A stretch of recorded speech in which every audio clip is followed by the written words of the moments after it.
An atheist professor publicly mocked Jesus Christ, but one student's calm response left the entire classroom stunned. The lecture hall at Stanford University hummed with low conversations and the occasional shuffle of papers.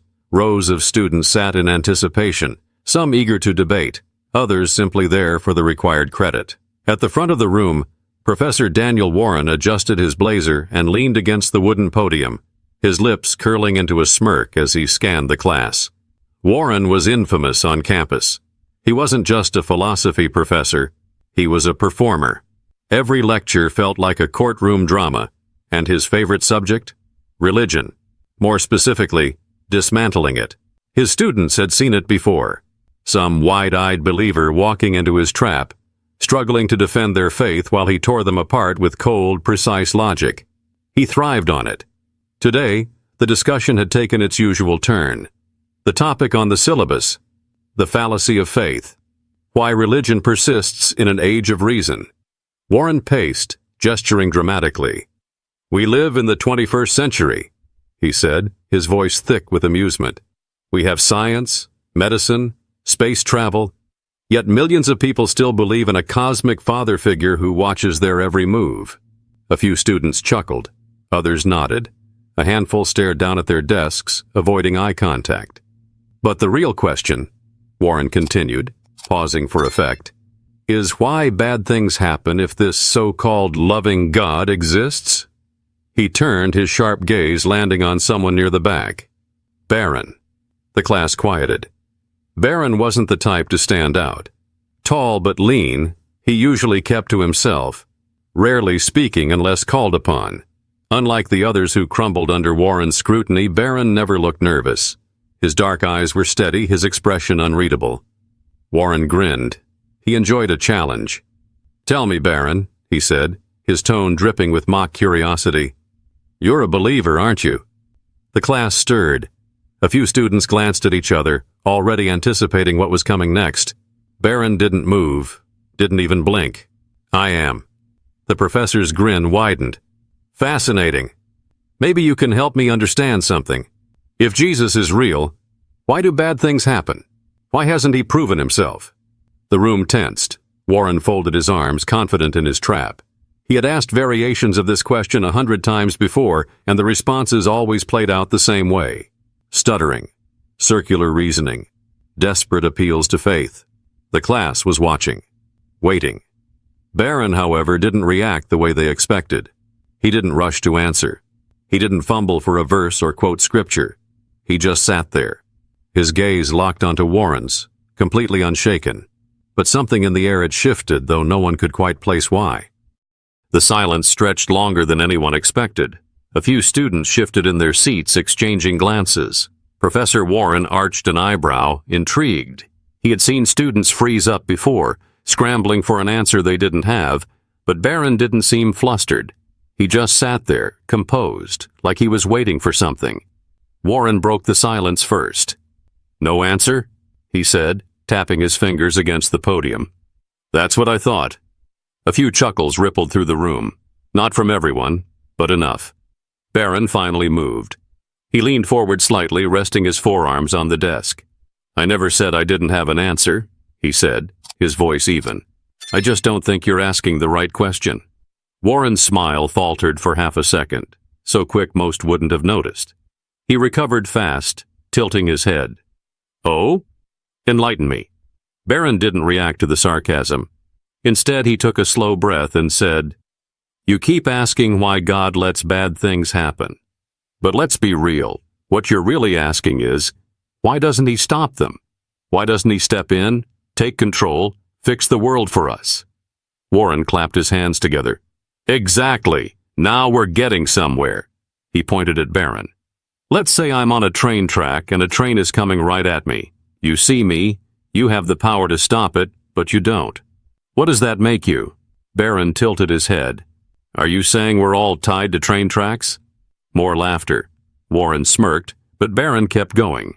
"You're using a loaded scenario," Barron said. "If you see someone about to get hit by a train, stopping them is the clear moral choice because they're powerless to stop it themselves. But life isn't that simple, is it? People have free will. If God intervened in everything, we wouldn't have free will. We'd be puppets. Warren chuckled, shaking his head. Ah, free will. The classic escape route. A few students laughed, but others seemed to hesitate. Let's follow that logic, Warren said, pacing again. So, if a child gets sick and dies, is that just free will? If a man loses his wife in an accident, should he just shrug and say, "Oh well, God didn't want to interfere"? Barron exhaled like he was expecting that argument. That's not what I said. You're mixing up human choices with suffering. Some things happen because of people's decisions. Violence, injustice, greed. Other things like illness or accidents remind us that life is fragile. Warren pounced. Exactly. Fragile, random, chaotic. Just like the universe. No divine plan, just chance. Barron shook his head. No. Just because life has suffering doesn't mean it has no meaning. The class was quieter now. Even the students who had laughed earlier were listening more carefully. Barron continued, "You keep asking why God doesn't stop bad things. But let's flip the question. Why does anything good happen at all? Why do people love? Why do they forgive? Why do they sacrifice for others? If the world is just chaos, why do we fight for something better?" The professor opened his mouth to respond, but paused. For the first time in one of Warren's debates, it wasn't just the believer on the defensive. But Warren wasn't ready to let go of control just yet. Warren crossed his arms, his usual smirk still lingering, but something about Barron's answer had unsettled him. The class sensed it too.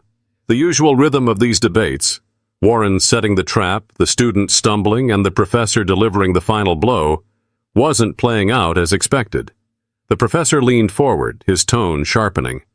"You're dodging the point, Barron. You're talking about love and sacrifice as if they prove anything. But those things don't need a God. Humans are social creatures. We evolved to care about each other for survival.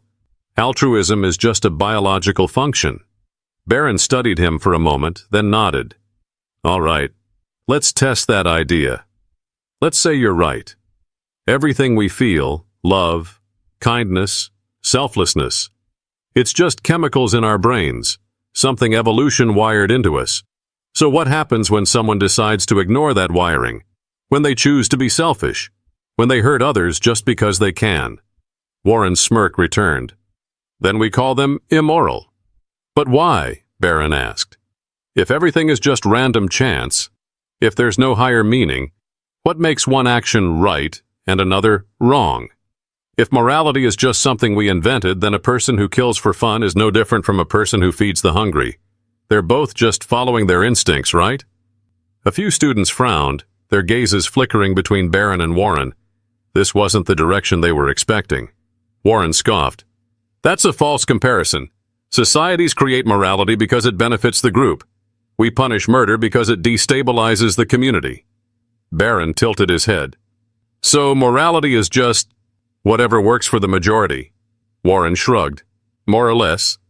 Barron let the words hang in the air for a moment before he asked, "Then was slavery moral when the majority supported it?"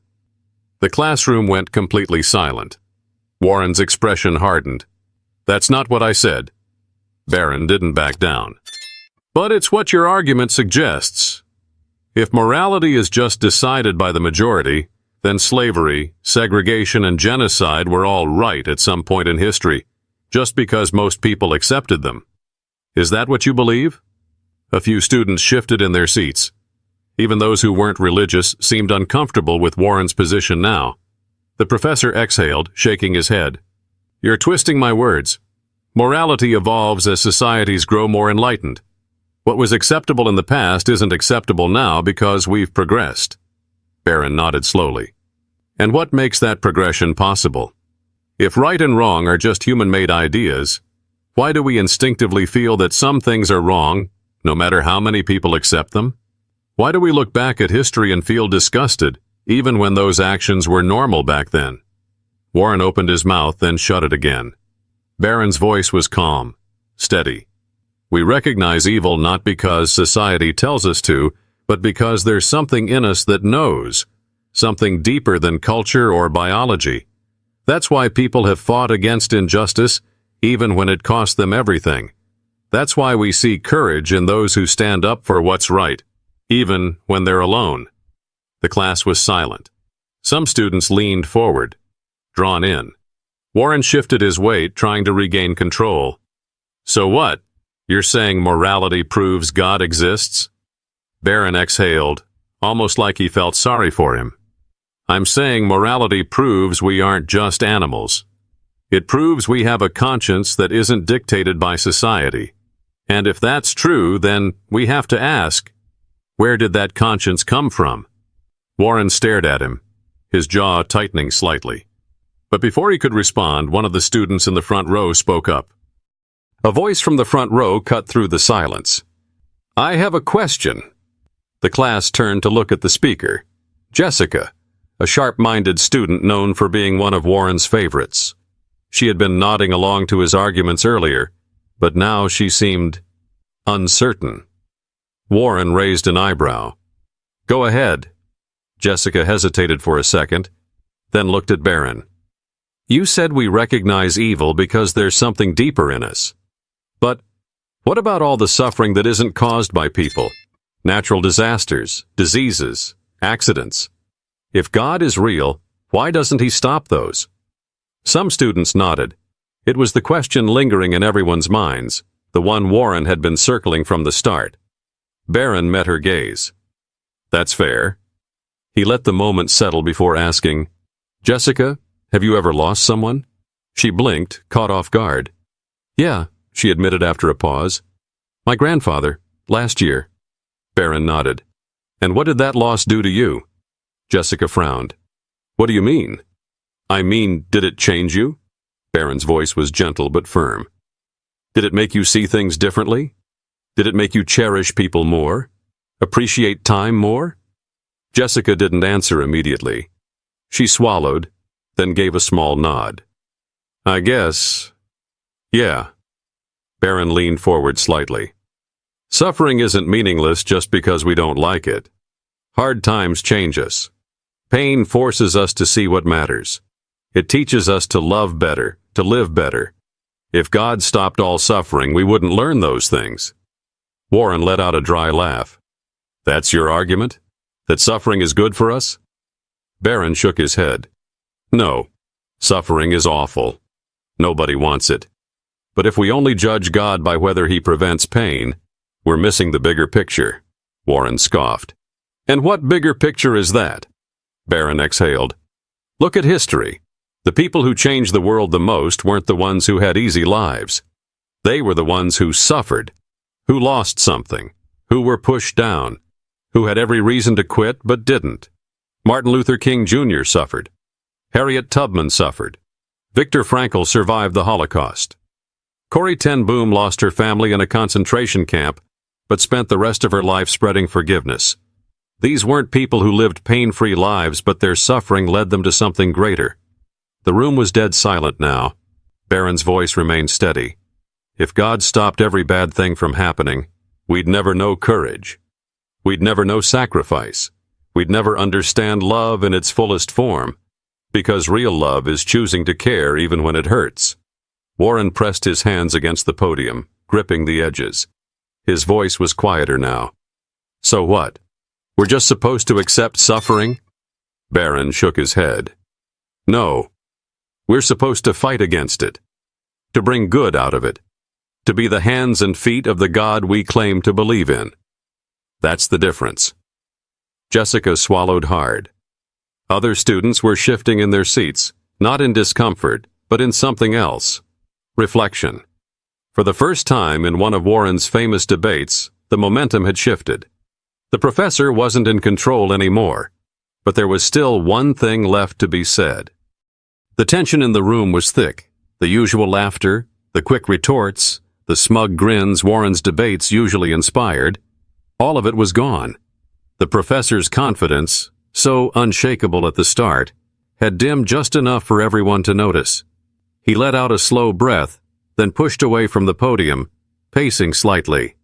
All right, Barron. Let's say I grant you that suffering can have meaning. That doesn't prove God exists. It just means people are resilient. Barron studied him for a moment before asking, Professor, Do you love anyone?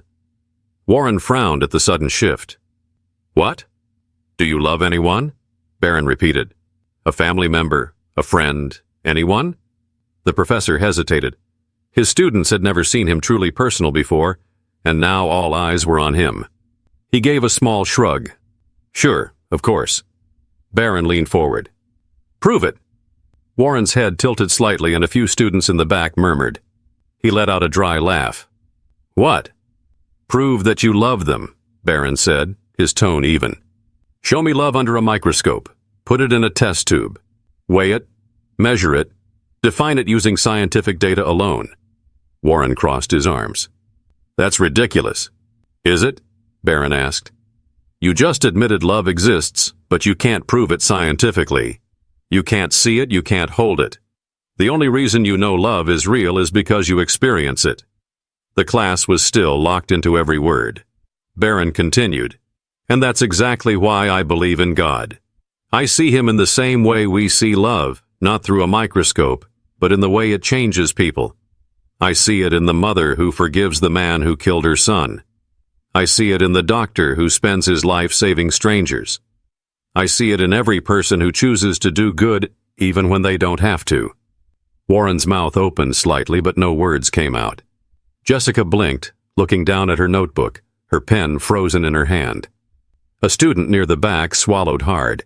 Someone else shifted in their seat, their arms crossed, their eyes distant in thought. The room felt different. Warren exhaled and let his hands drop to his sides.